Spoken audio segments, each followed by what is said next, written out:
దివంగత మహానేత YS TDP అధినేత చంద్రబాబు పేర్లు చెప్పినంతనే ఇరువురి నడుమ నడిచిన రాజకీయ పోరు ఇట్టే గుర్తుకు రాక మానదు. కానీ వీరిద్దరూ చాలా క్లోజ్ ఫ్రెండ్స్. ఒకప్పుడు ఇద్దరు ఒకరంటే ఒకరికి చాలా అభిమానం, మంచి స్నేహితులు. అలాంటి ఇద్దరు ఒక దశలో ముఖాముఖం చూసుకోవడానికి సైతం ఇష్టపడని పరిస్థితి. చంద్రబాబు వైఎస్ల మధ్య ఉన్న దోస్తాన గురించి ఆసక్తికరమైన వ్యాఖ్యలు చేశారు వైఎస్ఆర్ కాంగ్రెస్ పార్టీ గౌరవ అధ్యక్షురాలు విజయమ్మ. ఒక మీడియా ఛానల్ కి ఇచ్చిన ప్రత్యేక ఇంటర్వ్యూలో ఆమె నోట ఎన్నో ఆసక్తికర అంశాలు వచ్చాయి.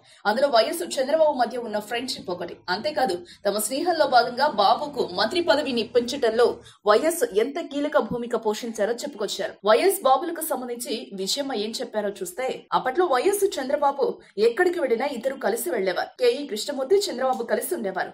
ఇంటికి కూడా బాగా వస్తుండేవారు. అంజయ్య గారితో పోట్లాడి మరి చంద్రబాబుకు వైఎస్ మంత్రి పదవి ఇచ్చారు. వైఎస్ చంద్రబాబుల మధ్య పోలిక అవసరం లేదు. ఎందుకంటే వీరిద్దరి మధ్య నక్కకు నాగలోకానికి మధ్య ఎంత వ్యత్యాసం ఉందో అంతే ఉంది. వైఎస్ తో బాబును పోల్చాల్సిన అవసరం ఏం లేదు. బాబు కంటే జగన్ ఎందుకు మేలంటే, గతంలో వైఎస్ ఎంపీలతో సమానమైన సందర్భంగా బాబుకు చెప్పిందేమంటే, 2000 సంవత్సరం కంటే ముందు ప్రాజెక్టులు కట్టి ఉంటే నికర జలాలు కేటాయిస్తారు, ప్రాజెక్టులు మొదలు పెట్టు అని అప్పట్లో బాబుకు వైఎస్ సూచించారు. దేవుడు అవకాశం ఇచ్చి 14 ఏళ్లు పవర్ లో ఉన్న చంద్రబాబు ప్రజలకు చేసింది ఏం లేదు. చరిత్రలో మరోసారి అలాంటి వ్యక్తిని మరోసారి ఎన్నుకోవాల్సిన అవసరం లేదని అనుకుంటున్నా. వచ్చే ఎన్నికల్లో బాబు భారీగా డబ్బు ఖర్చు చేస్తారని చెబుతున్నారు. మరి బాబును ధీటుగా ఎదుర్కొనే పరిస్థితి పార్టీలో ఉందా అన్న ప్రశ్నకు స్పందించిన విజయమ్మ, వచ్చే ఎన్నికల్లో బాబు చాలా డబ్బు ఖర్చు పెడతారని చెప్తున్నారు. కానీ మాకు ప్రజల అండ ఉంది. మంచి పనులు చేస్తామనే వారికి కాకుండా వేరే వాళ్లకు ప్రజలు ఎందుకు ఓటేస్తారు? మంచి చేస్తానంటున్న జగన్ కి తప్పనిసరిగా ఓటు వేస్తారు. వైఎస్ పాలన చూసారుగా, జగన్ పాలన రావాలన్న భావన ప్రజల్లో ఎక్కువగా ఉందన్నది నాకు అనిపిస్తోంది. బాబు దగ్గర అమ్ముడుపోయిన ఎమ్మెల్యేలుంటే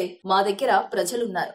ఆరోగ్యవంతమైన జీవితం కోసం మనం పాటించాలి కొన్ని నియమాలని. చిన్ని చిన్ని చిట్కాలతో చింతలేని జీవితాన్ని ఎలా గడపాలి అనే దానికి వీక్షిస్తూనే ఉండండి మన ఆరోగ్యం యూట్యూబ్ ఛానల్. మరిన్ని ఆరోగ్య సూత్రాలకు సబ్స్క్రైబ్ చేసుకోండి.